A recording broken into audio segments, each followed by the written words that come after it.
Bom dia, boa tarde ou boa noite, dependendo do horário. Sejam muito bem-vindos, bem-vindas ao nosso Versa Podcast, sempre com convidados especiais, apresentados e apresentadas pelo meu amigo e co-host Ricardo Castilho. Renato, meu amigo, uma alegria começarmos, agora aqui num novo estúdio, novo cenário, com uma convidada muito especial hoje.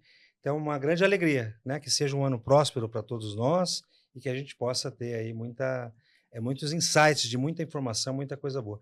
Hoje nós temos o privilégio, a alegria de receber aqui Daniela Magalhães, que é advogada, vice-presidente da OAB de São Paulo, E uma honra recebê-la aqui hoje para um bate-papo e a gente saber um pouquinho de você e um pouco dos projetos e da OAB, da nossa OAB de São Paulo. A honra e a alegria é toda minha estar aqui com você, Ricardo, com o Renato, dois advogados, dois amigos queridos. Então, estou muito feliz de iniciar aqui essa jornada com vocês. Obrigado, Dani. A Dani é intensa, viu, Castilho? Não. Ela é ligada muito. na tomada. Nós aproveitando esse tema, né? Dani, hoje essa intensidade digital, interativa, tecnológica, redes sociais, como é que é a vida do advogado hoje? Ela está mais intensa? Ela está diferente? O que você acha? Até passando um pouquinho da tua experiência, do teu jeito, né? Somos aí admiradores seus. E também já aproveitando um pouquinho de tendências. Então, vamos lá. Eu vou sempre falar um pouquinho do que é a minha vida, do que é a advocacia e da OAB. Eu não consigo afastar disso, essa entidade que a gente tanto ama e é tão presente na nossa vida. Bom, o mundo mudou. Não poderia ser diferente com a advocacia. E atravessado pela tecnologia, você é o grande especialista no tema. Mas o que eu vejo no dia a dia do exercício da advocacia, e falando sempre com advogados de grandes escritórios aqui da capital, e com um advogado de um escritório de Rosana ou de Ilhabela, que é essa advocacia que a gente tem no estado de São Paulo, 488 mil advogados, uma advocacia muito diversa, uma advocacia com vários viés por aí. Então, eu vejo que a tecnologia impactou muito a vida do advogado e da advogada. No triênio passado, que a gente andava o estado todo, Renato, eu percebia a advocacia ainda um pouco relutante, um pouco resistente à tecnologia. Hoje eu já vejo a advocacia usando a tecnologia, mas ainda com uma preocupação de como essa tecnologia está sendo utilizada. E assim, você me perguntou, transformou totalmente o exercício da nossa profissão. A estagiária que eu fui não existe mais. Eu era uma estagiária que lia o Diário Oficial, recortava e ia ao fórum. Essa pessoa simplesmente sumiu, Sumiu os processos digitais, toda a tecnologia, sumiu. E o que está acontecendo com a nossa profissão, o exercício da profissão? Quanto que a gente exerce de profissão nas redes sociais? O quanto que a gente exerce utilizando só a tecnologia? E uma coisa que eu sempre fico me perguntando é o quanto de boa-fé que o advogado deposita na tecnologia. Eu acho que isso tem que ser uma ferramenta, tem que ser algo para acoplar na nossa vida para a gente fazer a diferença no exercício da profissão e não só entregar a tecnologia para fazer a nossa atividade. Então, resumindo aqui, o advogado que está sendo construído agora, o advogado do futuro, a advogada do futuro é aquele que vai conseguir usar a tecnologia a seu favor. Quem não conseguir vai ter muitos problemas. Dani, Castilho, posso fazer uma consideração Claro. interessante? Na semana passada, eu dou aula na SPM e nós tivemos uma aula magna do Ronaldo Veirano. Foi muito interessante. E no final, a última pergunta foi feita para o Ronaldo. Uma aluna perguntou como conciliar vida profissional com a família. E ele se emocionou. Hoje, com tecnologia, você que é mãe também, dedicada, e está em milhares, centenas de eventos toda hora. O pessoal dá uma olhadinha no Instagram da Dani, que você vai ver quanta coisa ela faz. O que você considera hoje, como que a gente faz hoje para tentar conciliar todos esses desafios profissionais, tecnológicos, familiares? Qual que é a sua opinião sobre essa questão? Que me chamou muita atenção. O Ronaldo, ele ficou emocionado e até disse, se eu pudesse, eu teria me dedicado um pouco mais à minha família. Isso é muito difícil, né, Dani? É uma loucura, e eu reflito muito sobre isso todo o tempo. Foi muito bom você falar sobre tentar equilibrar isso. Acho que a primeira coisa que a gente tem que desmistificar é que a gente não dá conta de tudo. a gente tem que fazer escolhas. Escolhas daquilo que é prioridade para a gente. E eu falo que o meu combo é um combo que vem com família, em primeiro lugar, o escritório, que é minha profissão, que eu amo o exercício dessa profissão, e a OAB, que é essa entidade em que eu acho que a gente consegue se dedicar a arrumar um pouco do nosso quintal. A gente não consegue mudar o mundo, mas eu acho que a gente consegue deixar a vida da advocacia melhor e deixar a nossa entidade mais forte. Mas é um eterno equilibrar de pratinhos e muitos caem pelo chão no decorrer do dia, né?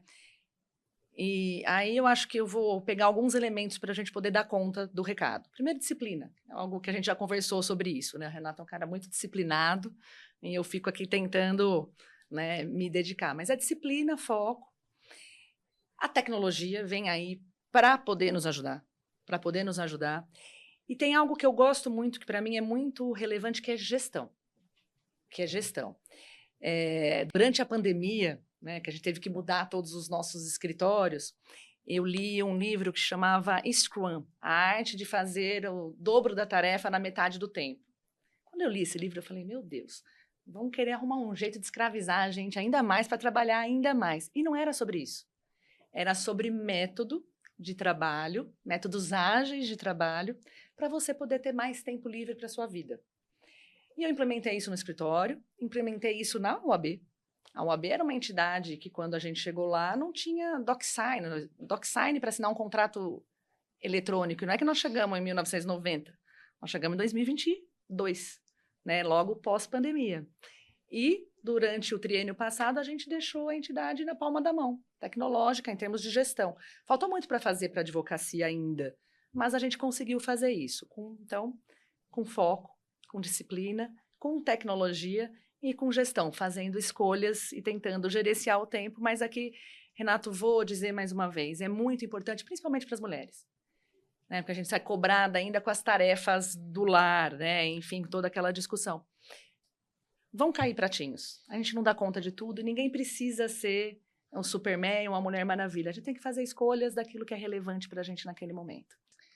Bom, a propósito, né, da profissão e do futuro da profissão, você acabou de falar quase 500 mil de profissionais só no estado de São Paulo. E todo ano uma entrada de novos profissionais, muitas faculdades de direito. Dani, para onde vai toda essa gente? Para onde vão os profissionais? Quais são os principais desafios que tem hoje os novos advogados, né? E o que a OAB, onde a OAB se posiciona para ajudar esses novos profissionais que estão entrando agora no mercado de trabalho? Porque realmente equilibrar os pratinhos para nós que já estamos aí numa estrada, numa jornada, né? Mas quem está começando agora ainda nem tem o pratinho, né? É isso, nem tenho pratinho, Castilho, muito bom você falar isso. Eu tenho uma filha, né? Eu tenho 2 filhas, uma de 15 e outra de 16 anos, elas fazem 16 e 17. Uma quer ser médica e a outra me falou que quer ser advogada. Né? Você tem 2 filhos advogados, né? Não é? Tá a turma andando aí. Ela falou, quero ser advogada. Quando ela me falou, quero ser advogada, eu falei, meu Deus, será que a gente vai ter profissão para ela poder exercer? Como vai ser a advocacia? Né? Quando ela concluir a faculdade, ou seja, daqui 5 anos, o que vai ser isso, né? São 488 mil advogados em São Paulo, 1.300.000 no país. Né? São Paulo carrega 1/3. Quando você pensa tudo que é advocacia, tudo que é UAB, São Paulo representa 1/3. Eu ainda acredito muito na nossa profissão. A nossa profissão ela é essencial para a construção dos novos laços sociais, nesse mundo que está em transformação, afetado pela tecnologia. Só a advocacia é capaz de solucionar conflitos. Só a advocacia é capaz de ter a empatia para solucionar conflitos e construir, de novo, esses laços sociais. E eu acho, sim, que tem mercado para advogado. Eu acho, sim, que tem mercado para advocacia. Agora, que mercado é esse? De novo, tem um monte de mercado que está desaparecendo, mas tem uma série de novos mercados. A gente tem a advocacia de mídias e entretenimento. A gente tem a advocacia eleitoral, tudo bem que é sazonalidade, é um nicho de mercado. A gente tem a advocacia do direito da moda, que não é muito mal interpretado, que são as roupas. Não, é toda a cadeia produtiva da moda. É uma advocacia altamente especializada, mas generalista, porque você precisa saber trabalhista, você precisa ser marcas e patentes, precisa entender de cadeia de produção, ou seja, para cada um desses segmentos que eu estou falando, a advocacia ficou muito mais complexa. muito mais especializada. Então, para aquele advogado que entender que precisa estudar, que precisa se dedicar e precisa entregar solução para o seu cliente, eu acho que a gente vai ter sempre mercado de atuação. E o papel da ordem no seu lado, para a jovem advocacia, a gente tem cumprido em várias frentes, né? A jovem advocacia é a grande maioria hoje desses advogados todos. A advocacia, um dado interessante, está situada no interior. 51% da advocacia está no interior, 51% da advocacia é feminina, então a gente tem que dar conta de se haver com isso. Nós criamos na UAB São Paulo, no triênio passado, o Conselho da Jovem Advocacia. Então, nós temos os nossos conselheiros sessionais, os 180 conselheiros sessionais, que são eleitos, né, que é o órgão máximo de cada UAB de seu estado, e criamos o Conselho da Jovem Advocacia, para a gente poder entender o que esses jovens falam, para a gente trazer esses jovens para próximo da ordem, porque eles estavam afastados. Então, nós trouxemos esses jovens para cá e eles nos ajudam a tomar medidas. Por exemplo, redução da taxa de inscrição para o estagiário, porque o estagiário estava também muito afastado da ordem. Então, eles pensam soluções que hoje a gente não consegue ver e fazem propostas. Foi deles o apoio inicial à lei de custa zero para a advocacia, né? Uma lei que a gente aprovou no triênio passado também, um projeto da deputada Renata Abreu, que difere o recolhimento das custas quando a gente estiver executando honorários. E a jovem advocacia foi a primeira a abraçar. Por quê? Ainda não tem recurso financeiro, ainda não tem estrutura, então eles contam muito com essa iniciativa. E tem muitas frentes além do conselho, eu vou falar de duas especificamente.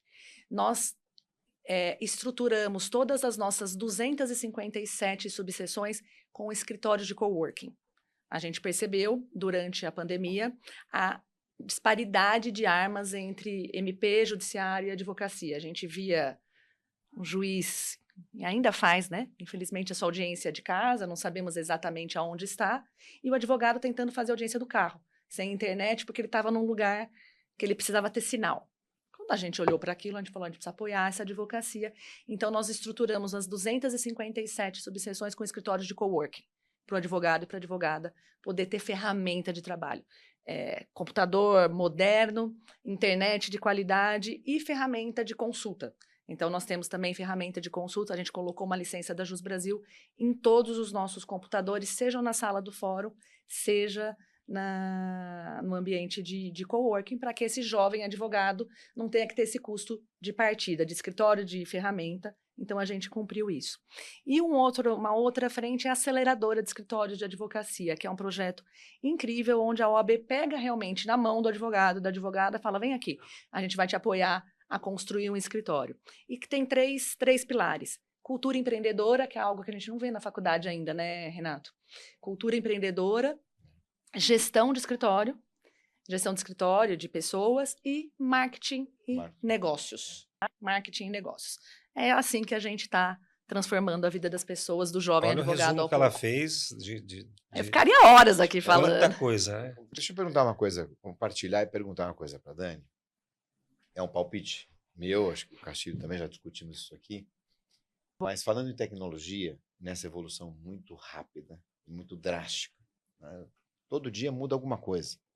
A gente tem um desafio, uma preocupação e oportunidades também. Mas tem um detalhe, Dani, essa mudança muito rápida, ela tem impacto na sociedade do ponto de vista da compreensão, da percepção. Tudo que é muito rápido, às vezes a gente não consegue acompanhar. Isso pode gerar um certo cenário pouco caótico. Se isso acontecer, e aí a minha visão, e é aí que eu faço a pergunta para ti, porque eu tenho, entre aspas, pregado muito isso, espero que eu esteja certo. Quando a gente tem um cenário caótico, pessoas não sabem muito o que fazer, muda tudo muito rápido, é natural, e a história mostra isso, por isso que eu também acho que vai acontecer, que esse cenário caótico, ele automaticamente puxa a regulação, a legislação, o direito para tentar organizar um pouco esse mundo caótico. Eu estou achando, quase que afirmando um pouquinho, mas que essa evolução tecnológica drástica com IA que a gente está tendo vai puxar obrigatoriamente, vai ser uma consequência natural, quase que obrigatória, um protagonismo do direito. Eu queria colocar esse ponto aqui para saber o que a Dani acha, Castilho também. Acho que eu nunca fui tão contundente assim, mas aproveitar que a Dani está aqui, e a Dani tem uma característica que nós não temos, aliás, pouca gente tem. Ela vive, na essência, a advocacia como um todo, não só em São Paulo, no interior, então ela tem essa sensibilidade do que está acontecendo. Então, aproveitando esse tema, Dani, qual a tua percepção com relação a isso? É verdade o que eu estou falando? Eu estou pregando a mesma coisa. Estou pregando a mesma coisa. Tem um outro livro que eu gosto muito, que é Como os Advogados Salvaram o Mundo. E esse livro fala da importância do advogado desde a época da redemocratização desde a época do pós-guerra, de como os advogados apoiaram a construção dos pactos de paz. Né? Então, depois da redemocratização do país, da elaboração da primeira Constituição, então os advogados sempre estiveram lá. Os advogados sempre estiveram lá, e por isso que eu aposto, e até falei isso aqui no começo, que a advocacia é essencial para a construção dos novos laços sociais. Então, estão pregando a mesma coisa, acredito nisso. É muito bom a gente não pregar sozinho, né? Porque senão a gente fica meio louco. Agora, a gente está pregando no meio do caos. Eu acho que a gente está vivendo o caos é agora. E eu acho que o caos é o momento das grandes construções, mas das grandes inseguranças também, porque a gente não tem uma bússola de vai para cá, vai para lá, né? O mundo está deixando de ser globalizado, talvez está voltando para cada um pouco para si. Então, veja, muitas transformações. A gente não tem mais aquela orientação do pai, do padre, do chefe, né? Naquela orientação que nos dava segurança. Hoje a informação está ali, todo mundo tem que se haver com isso, e a gente tem que, para os nossos filhos, a gente não tem nem que mais orientar, a gente tem que organizar a informação que eles estão consumindo. E por falar em informação, eu acho também que o advogado profissional do direito, é o único capaz de filtrar a qualidade de informação que a gente tem no mundo hoje. Né? E os jornalistas, naturalmente, né? Mas interpretar isso tudo e devolver para a sociedade aquilo que realmente tem valor, aquilo que realmente constrói, aquilo que realmente é verdadeiro, são poucas profissões que conseguem fazer, e o direito, sem dúvida nenhuma, é quem está ali à disposição. O caos me dá um pouco de angústia também, né? Eu acho que isso para todo mundo, porque aumenta a nossa responsabilidade. Somos nós os responsáveis por essa construção que está aqui, é o que a nossa geração vai deixar. E sobre a regulação é isso, essa ansiedade, essa falta de controle leva para a regulação. E no que é tecnologia, eu vejo como necessária a regulação das redes sociais. Está vivendo terra sem lei. Eu acho que precisa minimamente a gente ter algo para regular. A gente fez uma audiência pública na ordem com o Ronaldo Lemos e a gente chegou a essa conclusão. A gente não chegou a oferecer nada a partir disso. A gente entrou no debate da regulação. E em que medida ela deve ser feita nesse novo mundo é a discussão do momento, né? É o grande desafio. O momento é a figura do algoritmo, né, Castilho? O caos, ele também, não é claro, a gente não gostaria de ver e de viver o que a gente está assistindo hoje. Mas ele também, historicamente, ele é um ponto de partida para uma grande mudança. Então, eu acredito que nós estamos num momento de uma revolução digital, tecnológica e tudo muito grande, um novo paradigma. A sua filha, não sei, ela vai fazer direito, afinal? Vai, né? ela queria ser promotora. Eu falei, imaginando não, promotora que né, quem está nos vendo hoje fala assim, mas eu gosto do direito, o direito sempre esteve em tudo, como você bem colocou, né, em todos os principais momentos da evolução do homem, o advogado sempre esteve lá, né?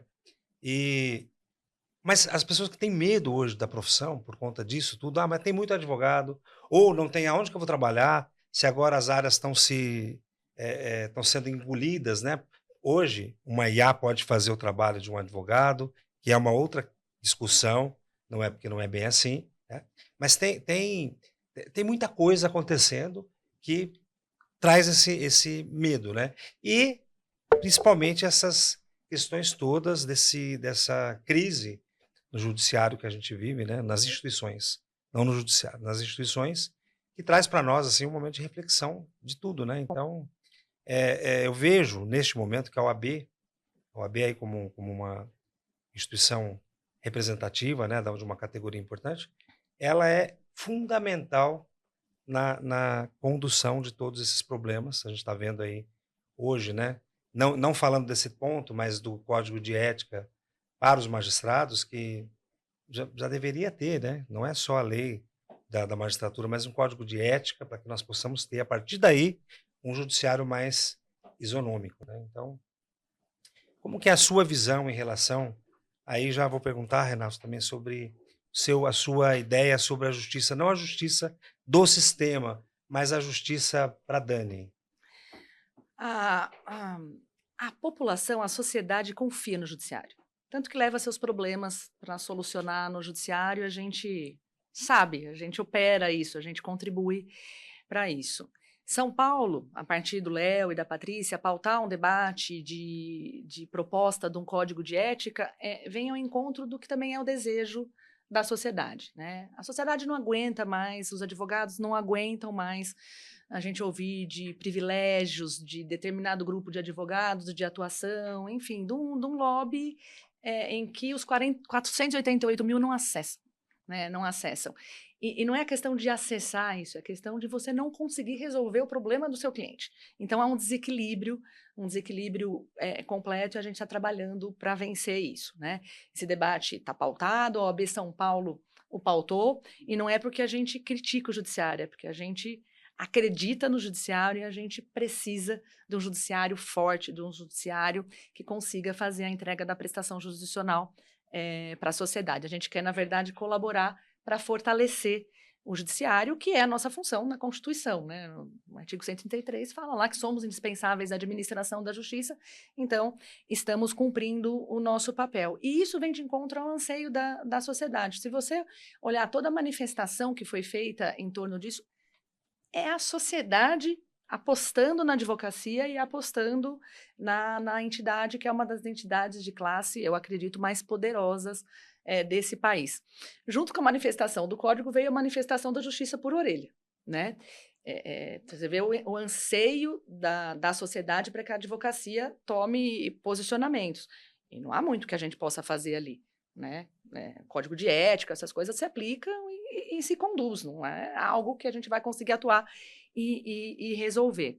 Mas a gente gosta muito de ouvir a sociedade, a gente gosta muito de trabalhar com gestão, né? Eu falo muito isso para o Renato, coloquei, então a gente implementou muito uma transformação administrativa na ordem, uma transformação tecnológica e uma transformação de postura de exercício da nossa liderança, que é ouvindo a sociedade e ouvindo a advocacia. A gente tem feito pesquisas para ouvir o que a advocacia fala e o que a sociedade fala.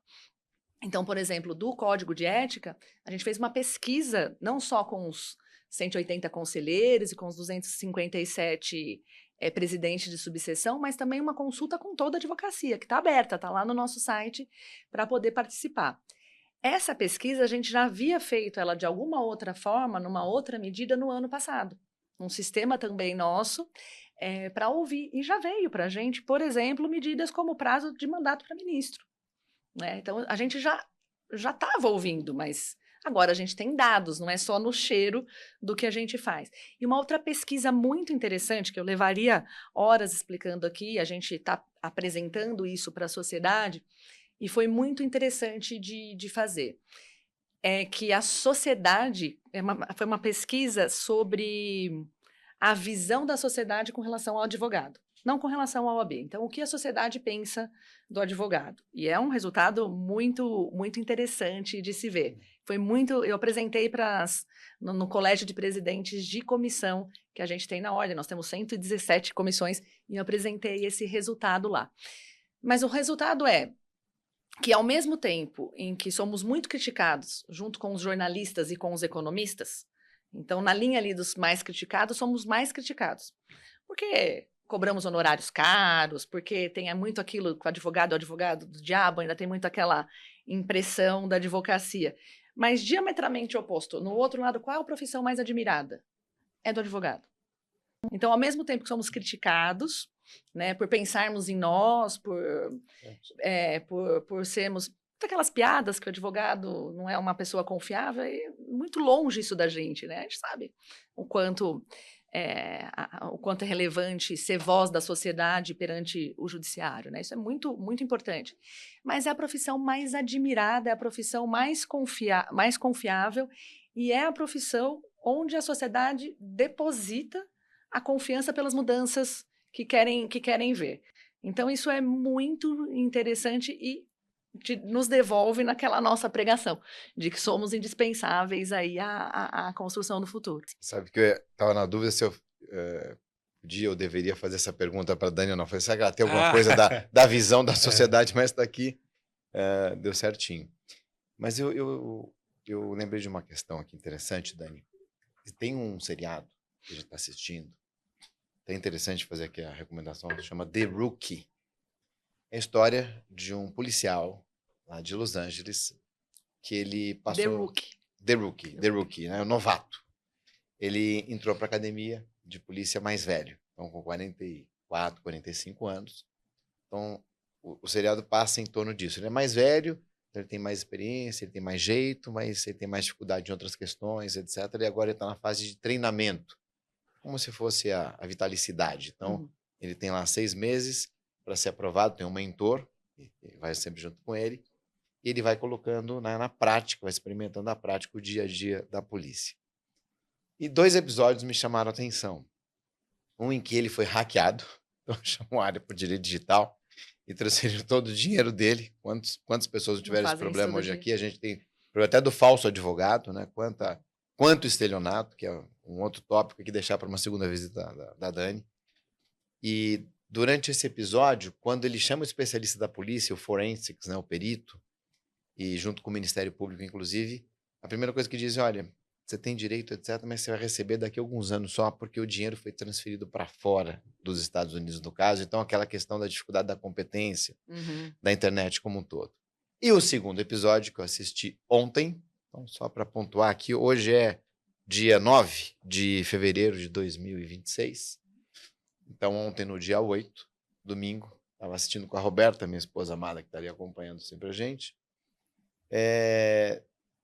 O que aconteceu? Sintetizando, né? Fizeram uma armação contra ele. Dentro da polícia tinha um policial corrupto e que colocou provas ilícitas dentro do apartamento dele. E o Nolan, que é o rookie, que é o novato, quando ele descobre esse policial corrupto, enquadra ele, ele fala, olha, se eu fosse você, sairia correndo agora, porque a polícia está indo para sua casa e eu coloquei várias provas ilícitas. E o Nolan, antes de ser policial, ele era construtor. Então, ele mesmo construiu a casa dele, ele chega correndo lá, começa a quebrar as paredes para tentar descobrir onde é que estão aquelas evidências. Depois ele descobre que aquilo está atrás da cabeceira da cama dele, inclusive, até mais fácil. E aí ele fica na dúvida, o que eu faço com isso, etc. Nesse desespero, porque ele é inocente, ele é um cara muito correto. E aí ele entra em quase que pânico. O que ele faz nesse momento? Ele liga para o advogado. Quem é o advogado? O advogado que está quase se casando com uma policial, que é uma policial de destaque, que está virando detetive, está evoluindo na carreira, etc. Ele fala, olha, eu estou com essa questão, o que eu faço? Eu sou inocente. E ele traz algumas orientações processuais, olha que interessante, não de tirar a prova, etc., mas uma questão contextual. Muito rapidamente, o advogado tem que pensar nisso, como é que eu vou ajudar? Né? E é algo que os policiais não gostam muito do entre aspas, né, do advogado, mas ele está presente na trama, é bem interessante o The Rookie. E aí a polícia chega, etc. Não vou contar o que acontece em si, mas o advogado diz o seguinte, olha, a polícia já chegou já. Nolan, pergunta se eles têm mandado. Porque eles estão aí, mas nesse momento eles não têm a causa provável ainda para entrar, não tem um crime acontecendo, né? Que é paralelamente o que acontece no Brasil. E fala, vocês não têm mandado, vocês não podem entrar. Aí todo mundo olha, inclusive o chefe dele, é verdade, a gente não tem mandado, vamos conseguir um mandado. E aí ele pede para uma outra policial correr no juiz de plantão, o juiz está dormindo, era de noite. E nesse meio tempo, o advogado também sabe que a polícia vai lá, ele chega no mesmo momento junto com a policial e faz ali uma, entre aspas, argumentação, junto com o juiz que está, né, acabou de acordar de pijama ali, etc., e tem aquele contraponto, etc., enfim. E isso mostra a dinâmica e a importância do policial chamando o advogado, do advogado fazendo esse contraponto para que a gente tenha o devido processo legal. E depois a própria investigação, ela ela continua acontecendo e o resultado é bem interessante. Eu não vou contar aqui para chamar a atenção do Mas pessoal. já instigou a Mas criança. como a vou Dani ter que falou, assistir, né? da importância do advogado, eu falei, eu tenho um jogo aqui na prática, né, mostrando isso, enfim, etc. E realmente, nós advogados, muitas vezes, precisamos de advogados de outras Sim. especialidades, inclusive. Muita gente pergunta para mim, Dani, às vezes, acho que aí é um dom que Deus me deu, mas eu gosto de conhecer pessoas, de ter relacionamento com outros advogados, inclusive da minha própria atividade. E muitas vezes me questionam, mas ele é concorrente? Eu falei, não, ele não é concorrente. Um advogado sempre vai poder ajudar. Mas como ele está trabalhando diretamente na nossa área? Eu falei, pois é, já ouviu falar em conflito? E daí por diante, enfim, mas é só Mas isso é muito importante, se me permite fazer uma parte aqui. Foi criada essa história de que advogado não gosta de advogado. É a maior balela. Né? Primeiro que nós somos a única classe que recebemos os novos advogados, ou, por exemplo, os concorrentes, numa cerimônia muito emocionante de entrega de carteira. Emocionante. Então, você é bem-vindo à sua classe. Nós estamos recebendo com toda a pompa e circunstância mesmo, com os dirigentes que representam a classe, para falar, bem-vindo, essa aqui é a sua entidade. Você esteve lá fazendo a entrega para o seu filho, né? Para Renata. E você entregou junto comigo. Eu entreguei junto com você, para sua filha. Isso eu conheci também. Foi muito emocionante para mim, Foi inclusive. muito Obrigado pela oportunidade. É uma cerimônia que nos emociona, é a cerimônia mais linda da ordem. E é para dizer isso, nós estamos juntos, trabalhando em parceria, nos apoiando. Realmente uma irmandade, por mais que não se goste de fazer isso. São 408 mil advogados, 488 mil advogados, o número só cresce. Então, é muito, muito importante isso. E, voltando aí no The Book, que você falou, veja, devido processo legal, proteção de provas, são todos dispositivos que estão na lei e que nós, advogados, defendemos para qualquer pessoa. Porque qualquer pessoa tem esse direito, mas quando a gente defende esse direito para qualquer pessoa, a gente está defendendo a lei, a boa aplicação da lei, e a gente estamos defendendo o cidadão, nós mesmos. E quantas vezes a gente já viu, né, um dispositivo legal ser criticado e a gente falar, se isso cair, o cidadão vai ficar sem proteção, ele não está compreendendo, né? Então, a gente segue. É o equilíbrio da balança. É o equilíbrio dos poderes, aquilo que eu falei no começo de paridade de armas, né? Porque o advogado, ele está sempre atuando. Esse caso é bem pontual, bem específico para dizer. O advogado atua de peito aberto, sempre de peito aberto contra a caneta do Estado, contra a polícia. Então, se a gente não tiver a lei ali para a gente poder se agarrar, o que vai ser da gente? Dani, já falei aqui, mas vou falar agora na presença da Dani, vice-presidente da nossa querida OAB. Eu sou apaixonado pela profissão. Eu sou um apaixonado pela profissão. Mas, mesmo apaixonado, infelizmente, eu já recebi o avisozinho do tempo. E agora vou deixar para o Castilho fazer as suas considerações finais e perguntas filosóficas.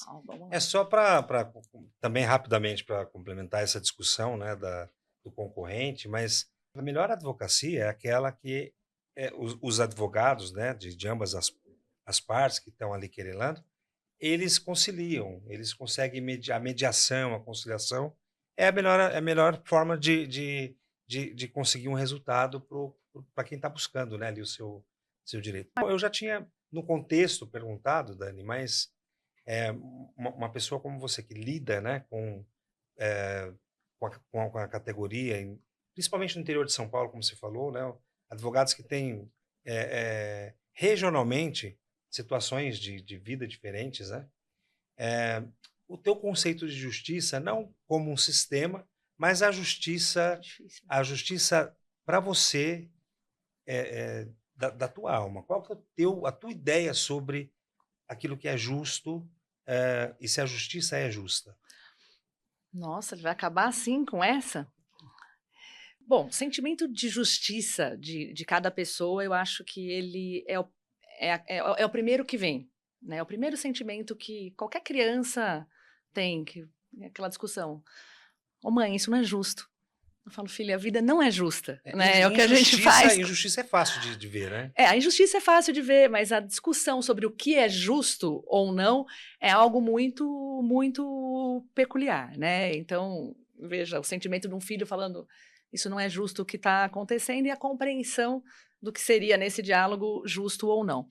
Mas em termos da advocacia e da entrega da justiça, eu vou por aqui diante do tempo, acho que vai ser mais fácil para mim também, é conseguir ter um Estado que resolva o problema do cidadão.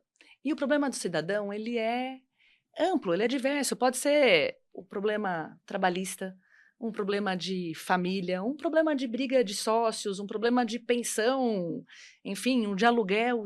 São tantas coisas que podem acontecer. E também há justiça, sim. A gente fala muito do cidadão, né, porque a gente é muito ligado a isso, mas para as empresas. As empresas que têm a questão tributária, questão trabalhista também, de um outro viés, as brigas de sócios. Então, assim, é algo muito amplo para a gente atender. E o que eu gostaria de ver, o meu desejo, que eu trabalho todo dia para acontecer, é que a lei seja aplicada. Acho que advogado, assim, o Renato estava falando aqui do quanto é apaixonado pela profissão. Acho que não tem advogado que não é apaixonado, se não for, não está advogando, né? Porque é uma profissão que exige essa paixão diuturnamente. Eu quero ver a lei sendo aplicada. Quando a lei está sendo aplicada, para mim a justiça está sendo feita. Agora, se a lei não é boa, a gente trabalha para mudar a lei, como a gente fez inúmeras vezes atuando enquanto entidade de classe. Fui bem amplo naquilo que você queria aí, mas... Precisa cirúrgica como tudo, né? Como tudo. Ficou aqui patente seu conhecimento e a sua simpatia, convidando para você voltar aqui para a gente falar de outros tantos temas, né? A riqueza de conhecimento que você traz é muito bom para todos nós. Obrigado, eu adorei. Uma alegria estar com você aqui. Obrigado. Obrigado, Dani. Eu adorei, estou à disposição. E espero receber vocês lá na Ordem também. Estaremos lá. E lá. no meu escritório, porque eu também sou advogada, né? Tem que dizer que eu advogo. Pode não parecer, né? Tomar um café, né? Vamos tomar um café. Não, parece ainda. Que é isso. Obrigado, Dani. Obrigado. Um abraço. Pessoal, até a próxima. Fiquem bem, fiquem com Deus.